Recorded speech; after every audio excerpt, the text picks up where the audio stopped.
श्रीपादराजम शरणम प्रपद्ये. अध्याय 41. परिव्राजकाचा वृत्तांत.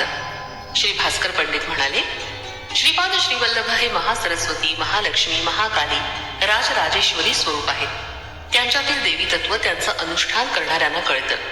मी भास्कर पंडितांना प्रश्न केला, हे आर्य, परा, पश्यंती, मध्यमा आणि वैखरी अशा 4 वाणी असतात असं मी ऐकलं आहे. त्याबद्दल कृपा करून विस्तारानं सांगा. यावर भास्कर पंडित म्हणाले, अंबिका प्रतिवाक्यद्वारा व्यक्त होत असते. ती प्रत्येक मनुष्याद्वारे, प्रत्येक व्यक्तीद्वारे बोलत असते. आपल्याला कानाद्वारा ऐकू येणारं वाक्य स्थूल असतं. एखाद्या वेळी वाक्य मुखाच्या बाहेर अजिबात ऐकू येत नाही. आतच केवळ ओठांच्या हालचालीवरून आपणास अर्थबोध होतो. तेव्हा तिला मध्यमा वाणी म्हणतात. या मध्यमापेक्षा अजून सूक्ष्म असणारी वाणी तिला वैखरी म्हणतात. कंठाच्या आतील वाणी गळ्यापर्यंत येते, तिथून बाहेर येऊ शकत नाही. अशी वाणी जी आतच म्हणजे मनातच घोळते तिला पश्यंती वाणी असं म्हणतात. या पश्यंतीहून सुद्धा सूक्ष्म असणारी, नाभीत निर्विकल्पणे राहून संकल्प मात्र असणारी वाणी म्हणजे परावाणी होय. अंबिकेची त्रिपुर भैरवी स्वरूपात सुद्धा आराधना करतात. गुणत्रय, जगत्त्रय, मूर्तीत्रय, अवस्थात्रय या सर्वांची आदिशक्ती त्रिपुर भैरवी आहे. बाळानो, आपण श्रद्धेनं आत्मसमर्पण करून संपूर्ण शरणागती पत्करली असता या लोकात किंवा अदृश्य लोकात कोणत्याही प्रकारचं शत्रुत्व आडवं आलं असता आपलं काहीच नुकसान होत नाही. विरोध शक्ती केवळ भौतिक जगतातच परिमित नसतात, तर त्या प्राणमय, भौतिकमय, मानसिकमय, आध्यात्मिकमय सुद्धा असतात. आपण जेवढी प्रगती करू इच्छितो तेवढी प्रगती साधल्यावर त्या लोकात आपण भौतिक प्रपंचात ज्या प्रकारे जीवन जगतो त्या लोकात सुद्धा तसंच जीवन जगू शकतो. मनुष्याला प्रगती करायची असेल तर श्रद्धा हवी. जीवन मूल्यांवर संपूर्ण विश्वास हवा. म्हणजे आपण आपलं जीवन विश्वासाच्या आधारावरच जगत असतो. आपल्या संकटकाळी परमेश्वराचं सहाय्य नक्की मिळेल आणि तोच त्या संकटातून मुक्तता करेल असा आपला दृढ विश्वास असावा. हा विश्वासच आपणास एक प्रकारच्या सुरक्षिततेची जाणीव उत्पन्न करून आपला आत्मविश्वास वृद्धिंगत करतो. शक्तिहीन ज्ञान निर्लेपतेकडे वाहत जातं. ज्ञानहीन शक्ती आंधळी असून ती विनाशाला कारणीभूत होते. यासाठी आपण ज्ञान संपादन करून प्रकृतीच्या बंधनातून मुक्त झालं पाहिजे. शक्ती अनुग्रहानंतर परिपूर्णता साधली पाहिजे. सांख्य मार्गात चैतन्याला पुरुष म्हटलं आहे, कर्म करणाऱ्याला प्रकृती म्हटलंय. खालच्या अवस्थेत या दोघात विरोध असतो. चैतन्य असतं ते कर्म करत नाही आणि प्रकृतीला ज्ञान नसतं. प्रकृती आणि पुरुष हे दोघं मिळूनच सृष्टीचं कार्य चालवतात. या दोघांनाही अपंगत्व आहे. चैतन्य पाहिलं तर ते लंगडं आहे आणि प्रकृती आंधळी आहे. सर्व लोकात आंधळेपण आणि लंगडेपण कसं व्यापून आहे हे समजावून सांगण्यासाठी श्रीपाद प्रभूंच्या कुटुंबात एक भाऊ आंधळा आणि एक भाऊ लंगडा जन्माला आले होते. हे दोघं आंधळे आणि लंगडेपणाचं प्रतीकच होतं. उन्नत स्थितीत पोचल्यावर पुरुष आणि प्रकृती हे दोन्ही ईश्वर आणि ईश्वरी या नावानं ओळखले जातात. तेव्हा त्या दोघांमध्ये विरोध नसतो. श्रीपाद प्रभू योग्य वेळी योग्य काळी आपल्या बंधूंचं अपंगत्व दूर करतील यात शंकाच नाही. लोकांमधील अंधत्व आणि पंगुत्व घालविण्याच्या बृहदत्तर कार्याची सूचना स्वरूप म्हणून ते हे कार्य करतील. अतीत अशा स्थायी स्वरूपात असलेल्या पुरुष प्रकृतीला ब्रह्ममाया असं संबोधलं जातं. श्रीपाद प्रभूंनी वयाच्या 16व्या वर्षी वैराग्य धारण करून घराचा त्याग केला आणि धर्मप्रचारासाठी ते घराबाहेर पडले. ते स्वतः ब्रह्म आणि तेच माया असल्याचं सामान्य जनास समजावून सांगण्याचा उद्देश त्यांच्या गृहत्यागामागे होता. अपरिमित आणि अनंत गुण असलेल्या ब्रह्मस्वरूपात परिमितता आणणारी शक्ती म्हणजे माया.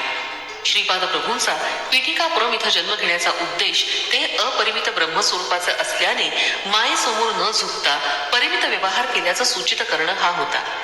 वयाच्या अवघ्या 16व्या वर्षी ते मायेच्या बंधनात न पडता केवळ भक्तांचा उद्धार करायचा हा संकल्प करून घरातून बाहेर पडले. संपूर्ण विश्वात श्रीपाद प्रभूंचा महिमा विस्तार पावल्यानंतर येणाऱ्या शताब्दीमध्ये त्यांच्या संकल्पाप्रमाणे पीठिकापुरमच्या रहिवाशांचा सुद्धा ज्ञानोदय होणार आहे. श्रीपाद प्रभूंची दिव्य चैतन्य शक्ती मानव चैतन्याचं अपंगत्व आणि प्रकृतीचं अंधत्व दोन्हीचं निवारण करेल. श्रीपाद प्रभूंच्या लीला सामान्य मानवांना अनाकलनीय आहेत. एकदा एक संन्यासी कुक्कुटेश्वराच्या मंदिरात आला. तो दत्तात्रेयांचा भक्त होता. तो दत्त दीक्षा सुद्धा देत असे. दत्त दीक्षा घेतल्यानं आपलं नियोजित कार्य अडचणी न येता सिद्धीस जातं असं त्यानं आपल्या वक्तव्यात सांगितलं होतं. पीठिकापुरमच्या अनेक ब्राह्मणांनी दत्त दीक्षेचा स्वीकार केला.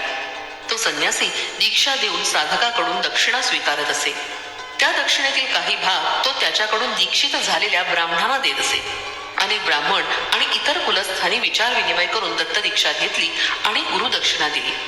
परंतु मंदिरात आलेल्या काही लोकात दत्त दीक्षा घ्यावी का नाही यावर वाद सुरू झाला.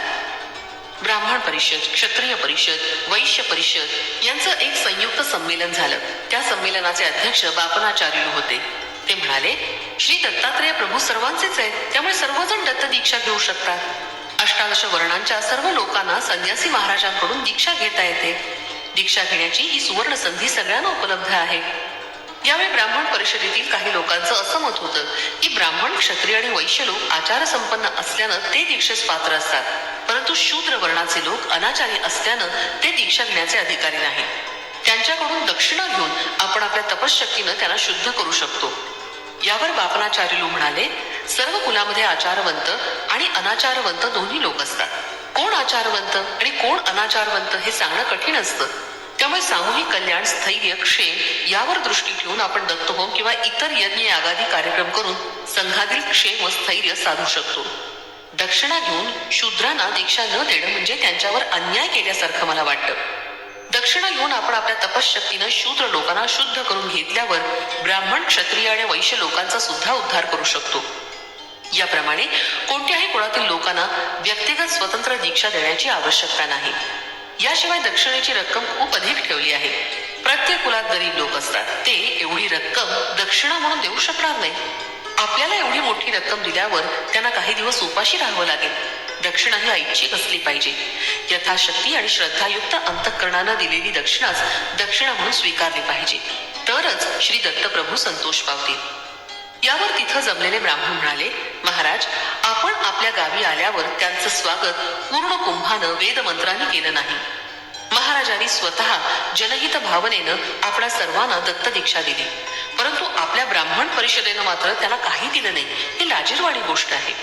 यावर बापनाचार्य म्हणाले, खरं तर परमहंस परिव्राजकाचार्य यांचे स्वागत करण्याची एक विशिष्ट पद्धत आहे. प्रथम त्यांच्या प्रधान शिष्याकडून काही दिवस अगोदर ब्राह्मण परिषदेस सूचना मिळाली पाहिजे. त्यावर परिषद संपूर्णपणे विचार करून प्रधान शिष्यांशी बोलणी करून सर्व गोष्टी निश्चित करते. त्यामुळे प्रधान शिष्याची सर्वांची ओळख होते. त्यानंतर परिषद एक निर्णय घेऊन योग्य अशा परिव्राजक शिष्याची निवड करते. त्यानंतर परमहंस परिव्राजक येण्याचं ठरवतात. तेव्हा त्यांचं स्वागत वेदमंत्रानं पूर्ण कुंभानं केलं जातं. त्यानंतर त्यांच्या बरोबर शास्त्र चर्चा होते. यानंतर परिव्राजक महोदयांच्या सूचनेनुसार यज्ञ, याग, दीक्षा किंवा प्रवचनांचं आयोजन होतं. या प्रकारे पूर्व सूचना न देता परिव्राजकाचार्य कुक्कुटेश्वरास आले. आल्याबरोबर त्यांनी दीक्षेचा प्रस्ताव मांडला आणि गुरुदक्षिणा सुद्धा मागितली. हा सर्व आपल्या नियमांविरुद्ध घडलेला प्रकार आहे. यावर ब्राह्मण म्हणाले, नियमांचं उल्लंघन झालं या विषयावर चर्चा करण्याची ही वेळ नाही. आता तुम्ही किंवा तुमचे जावई अप्पळराज शर्मा दीक्षा घेऊन दक्षिणा देणार आहात किंवा नाही? यावर बापनाचार्य म्हणाले, सामूहिक स्थैर्यासाठी दीक्षा घ्यायचा आमचा विचार आहे, वैयक्तिक क्षेमस्थैर्य यासाठी नाही. आम्ही दीक्षा घेत नाही, त्यामुळे दक्षिणा देणार नाही. ब्राह्मण लोकात ज्यांना दीक्षा घ्यायची ते स्वेच्छेने घेऊ शकतात. ब्राह्मण परिषद ही सामूहिक समस्येसाठी असते. सामूहिक प्रयोजन असलेल्या विषयावर परिषद विचार विनिमय करते. व्यक्तिगत दीक्षा किंवा व्यक्तिगत समस्या याबद्दल विचार विनिमय करत नाही. श्रेष्ठी आणि नरसिंह वर्मा यांनी दीक्षा घेण्यास नकार दिला. ब्राह्मण, क्षत्रिय आणि वैश्यांना दीक्षा घेणं किंवा न घेणं हे त्यांच्या इच्छेवर सोडलं होतं. श्रीपाद प्रभूंकडून दत्त दीक्षा. श्रीपाद प्रभूंवर श्रद्धाभक्ती असणाऱ्या लोकांमध्ये काही शेतीचा व्यवसाय करणारे होते. यामध्ये प्रमुख असे व्यंकटप्पय्या श्रेष्ठी होते. श्रीपाद व्यंकटप्पय्यांच्या घरी गेले आणि म्हणाले, दत्त दीक्षा मिळाली नाही म्हणून कोणी निराश होऊ नका. मी दत्त दीक्षा देतो, एवढंच नव्हे तर यथाशक्ती दक्षिणा सुद्धा मीच देईन. मंडळ म्हणजे 40 दिवस दीक्षेची गरज नाही. एक रात्री दीक्षा घेतली तरी पुरे. श्रीपाद प्रभू एक दिवस व्यंकटप्पय्यांच्या घरी अष्टदश वर्णाच्या लोकांना दीक्षा देत होते. ही दीक्षा घेणाऱ्या साधकात काही ब्राह्मण, थोडे क्षत्रिय आणि काही वैश्य होते. श्रीपाद प्रभूंचं दत्त स्वरूपात प्राकट्य. श्रीपाद प्रभू बहुरूपी असून दत्त स्वरूपात प्रकट होण्याचा तो दिवस होता. तो श्री दत्त प्रभूंचा आवडता वार गुरुवार होता. दीक्षा दिलेल्या सर्व भक्तांना त्यांनी मंगलमय आशीर्वाद दिले. सर्व भक्तांनी मोठ्या श्रद्धाभावानं श्री दत्त प्रभूंचं भजन अर्चन केलं. यानंतर श्रीपाद प्रभूंनी आपल्या पुढील कार्यक्रमाबद्दल विस्तृत माहिती आपल्या भक्तगणांना सांगितली. श्री दत्त प्रभूंचं स्मरण करता क्षणीच ते भक्तांना दर्शन देतात. श्री दत्तप्रभूंचं स्मरण करता क्षणीच ते भक्तांना दर्शन देतात आणि त्यांच्या मनोकामना पूर्ण करतात असं त्यांनी भक्तांना सांगितलं. त्यानंतर दुसऱ्या दिवशी म्हणजे शुक्रवारी सकाळी मी नरसिंह वर्मांच्या घरी गेलो. तिथं श्रीपादांचं मंगल स्नान चालू होतं. स्नानानंतर नरसिंह वर्मांनी श्रीपादांना खाण्यासाठी अनेक फळं आणून दिली, परंतु त्यांनी केवळ एकच केळी घेतली. ते सुद्धा वर्मांच्या घरी असलेल्या गोमातेस दिली. त्यानंतर ते व्यंकटप्पय्या श्रेष्ठींच्या घरी आले. तिथं सुद्धा त्यांना मंगल स्नान घालण्यात आलं. तिथं श्रीपादांनी लोणी, दूध, ताक आणि साईचा स्वीकार केला. तिथं ते म्हणाले, माझे भक्त मला बोलवत आहेत. पीठिकापुरम सोडून जाण्याची वेळ आता आली आहे. व्यंकटप्पय्यांच्या घरून निघून ते आपले आजोबा बापनाचार्यूंच्या घरी आले. तिथं सुद्धा त्यांनी मंगल स्नान केलं. श्रीपाद श्रीवल्लभ प्रत्यक्ष दत्त स्वरूप आहेत. त्यांनी आपल्या भक्तांची दुःख, पीडा, अडचणी दूर करण्यासाठी अवतार धारण केला आहे. त्यांनी आपल्या वक्तव्यात अनेक वेळा असं स्पष्टपणे उच्चारण केलं होतं. आपल्या दिव्य लीलांद्वारे जनता जनार्दनाच्या उद्धारासाठी निश्चित केलेल्या कार्यक्रमाची माहिती श्रीपाद प्रभूंनी आपल्या भक्तांना सांगितली. यानंतर ते स्वगृही आले. श्रीपाद प्रभूंचा पीठिकापुरम सोडून जाण्याचा मनोदय त्यांच्या आई वडिलांना कळला होता. त्यांनी श्रीपादांना समजावून सांगण्याचा पुष्कळ प्रयत्न केला, परंतु श्रीपाद प्रभू आपल्या निर्णयावर अटळ होते. यानंतर श्रीपाद प्रभूंच्या माता पित्यांनी त्यांच्या विवाहाविषयी बोलण्यास प्रारंभ केला.